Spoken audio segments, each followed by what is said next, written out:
Welcome back to this week's episode of Be Bolder. This week, I am going at it alone because if you haven't picked up from the last few episodes of this season, we've sort of been talking a lot about, hey, putting your mental health, physical health, spiritual health, and financial health first when you are thinking about running your business lines or running your businesses.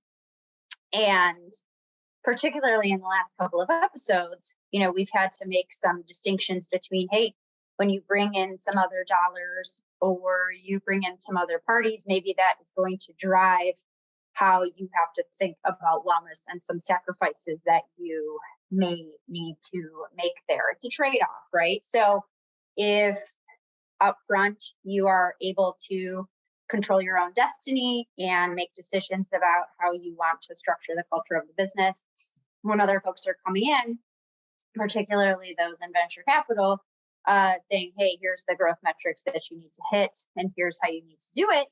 Sometimes we get to a place where maybe those things are juxtaposed or not necessarily aligned with one another.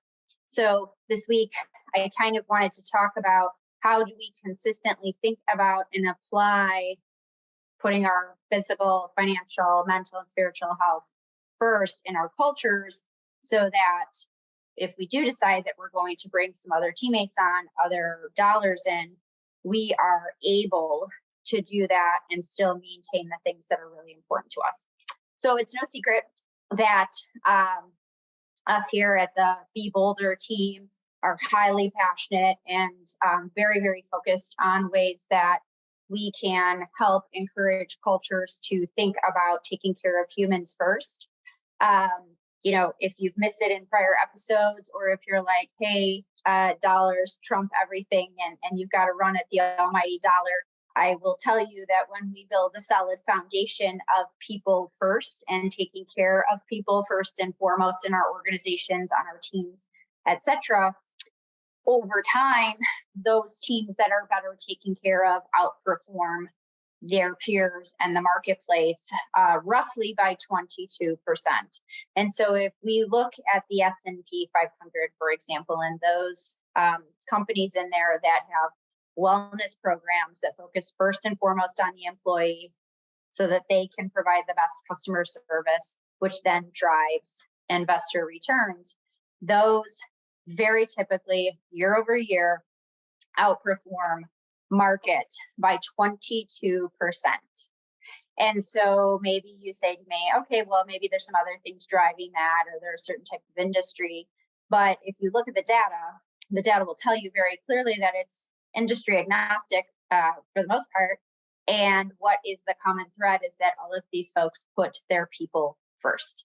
And so if you are thinking about developing teams, developing business lines, developing a startup, whatever the case is going to be, if that is the thing that is important to you, you have to think about the culture of the organization that you want to build. And if your end goal is ultimately to drive towards a big strategic acquisition or incredible growth within your organization or IPO, if you build a solid foundation of thinking about how to best take care of people in the 4 buckets that we harp on every week, you are going to be substantially more likely to get there. And so what does that look like? That looks like ingraining this from the top down and having programs that work from the bottom up to take into account all of the facets that we are thinking about and talking about. So what does that really mean? It means that, yes, you are going to work incredibly hard when you're working, right? Every single person on the team should be able to stack hands and say, when we're on it, we're on it, right? When we are in it, we are in it. But they should also recognize that there has to be times where we are not in our email, where we are not on the phone, we are not in our Slack, and we are not constantly accessible. The brain needs time to settle. And if we don't give the brain time to settle, and there's plenty of studies around this too, we don't give the brain the time to settle, what ultimately ends up unfolding is that people get exhausted. You've seen the term burnout 1,000 times, and you will see that. And ultimately what it results in is teams that are underperforming or under punching, if you want to use the analogy, under punching their weight class. So you could have the best of the best. And if they are not focused on taking care of themselves and making sure that, for example, they are getting, when we think about physical health and mental health, those things are highly intertwined, right? So if we think about folks who have been on the road for months at a time, weeks at a time, and have not seen their tribe, their people, their partner, their kids, whatever, those people are going to start to burn out faster because the people that they care about the most, they have not gotten time with them. And they need that to re-energize themselves. And it starts to be a mental drag on themselves when people are on the road or they are in the offices all hours of the day and night. It is really, really hard for them to eat right, for them to exercise, for them to get out and walk in the sunlight, for them to have some level of movement. Movement is medicine. If you look at the folks who very typically outlive their peers, one of the things that they do is have movement every day. We have desk jobs that have made us very sedentary in our lives. We need to get up and we need to encourage movement. And so even if that's, hey, telling people over your lunch, we have a walking club, we expect you to get up a few times a day. We expect you to walk to the other end of the office and go have a meeting, or whatever the case is going to be. But movement is in fact medicine. And if people aren't able to eat right and move and take care of themselves, and most importantly, sleep in a place that's actually comfortable to them, they are not going to be performing at their best, period, right? So we've got mental and physical, spiritual. People get a little weird and iffy with me on this one, but spiritual isn't necessarily believing in God or Allah or universe. It is any of those things that you ascribe to, but you have to have time to spend time in that space and think about and pray or meditate or just do some deep breathing, whatever that's going to be every single day. One of the most impactful quotes that I read about 5 years ago was actually from Tony Robbins, which feels a little cheese-tastic to say out loud, but here we are. One of the most impactful quotes that I've heard from him was that, you need to take some time every morning to do some push-ups and get some movement going through your body, but you need to take at least 10 minutes and meditate and get your day set out and your mind right. And you sit there and you think, I'm so busy. I don't know if I can do that. I don't know if I have 10 minutes. There's a million demands on my time. And as he ended the chapter, he said, if you can't find 10 minutes in your day to set your day right, you have much bigger problems than you even begin to realize. And so that's the kind of thing I'm talking about. It's the spiritual nature, it's beyond mental health. It's the entire well-being of saying, where are we going? What do I need to be grateful for? What do I need to be cautious of? All of those things, and march forward with your day. And lastly, is financial health. Whether you're in a large organization, if you're running a business line, or you're running your own company, you have to have your company be financially healthy. But more importantly, you need to be financially healthy. And that starts from the top. So often do I see my startup friends go all in and they bet the farm and the house, and, they don't have cars and they don't have safety nets. And I think that's beautiful in a lot of respects because they believe in what they're doing so fundamentally that they've gone all in. But what oftentimes happens is we go all in because we believe in what we're doing each and every day, and the market doesn't catch up to our belief right away sometimes.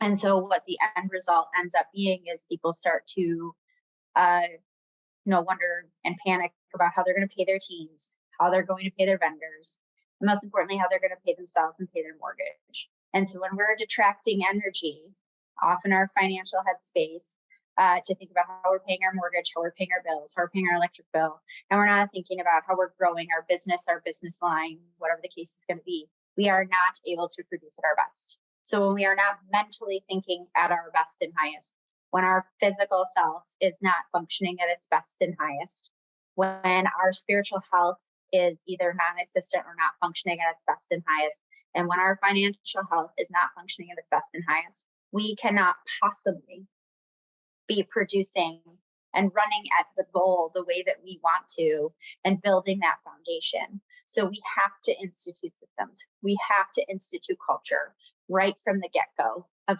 making those things important, and not just important for the CEO and the CTO and the CRO. Those things have to be important for every single team member on the team.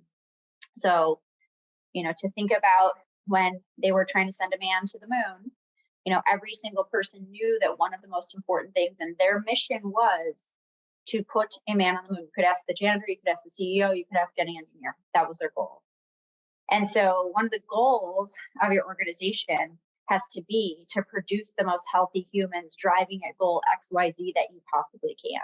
Because if that's not part of your goal, you may get there, but the likelihood of you burning out or your team members burning out or you having super high functioning human beings running around you, but not functioning at their best is going to end up in failure. So if you listen to any portions of season 3, which I encourage you to go back and listen to, we talked about consistency, accountability, dedication. Those are the things we need to have in implementing these systems. Because if we do not have those things, it is going to be really hard when we're all running at 1,000 miles an hour, whether it's in our law practice or it's in our business or it's in our startup or it's in our venture firm or whatever the case is going to be.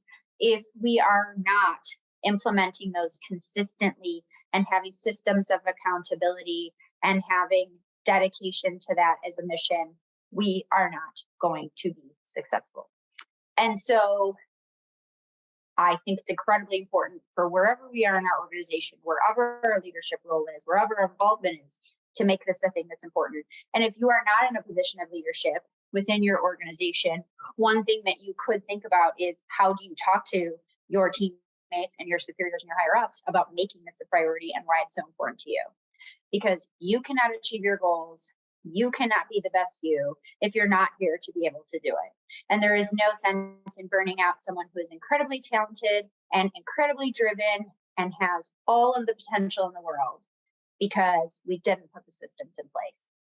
And so over the next couple of weeks, we're going to start to see the other side of the equation where we've got folks that are going to be coming along who are investors, who are have been in startups multiple times and have seen the good, the bad, the ugly, and who can very clearly comment on the importance of keeping ourselves active, both physically and mentally, so that we don't lose our edge. So a little bit of a pep talk here, but I do think it's incredibly important for us each and every day to make sure we're taking care of ourselves. It is not selfish to take care of us. Stop thinking about it in the sense of American culture where we're supposed to go all in on the team. You have to go all in on you. And if you can't go all in on you, you can't go all in on your team. And if you're the leader of an organization and you're not setting the example and you're not setting the tone and setting the pace about how people should be thinking about work every day and also taking care of themselves, that one is on you. So choose wisely. And as always, don't forget, don't just be bold, be bolder.